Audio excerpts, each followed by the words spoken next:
did some tempering of some milk, white chocolate, and this is Callebaut white chocolate. I added extra cocoa butter into it to get a higher fluidity so that it would fill this polycarbonate mold without air bubbles.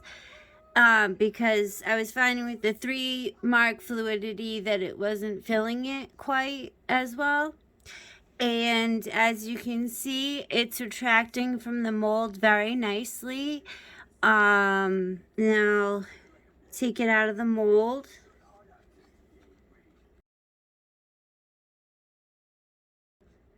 It looks beautiful. All the details you can see in it. It's nice and shiny. That's beautiful. Came out beautiful. These, let's check on. Let's see if they come out. This one came out very nice. This one comes out nice.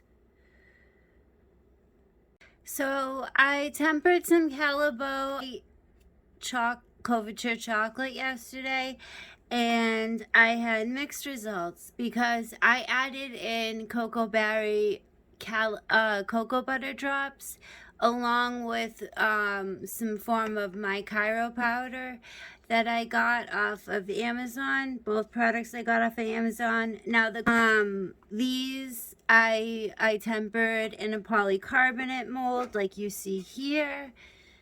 That's what I did. And I just pulled them out. And then I just poured out the rest onto the mat.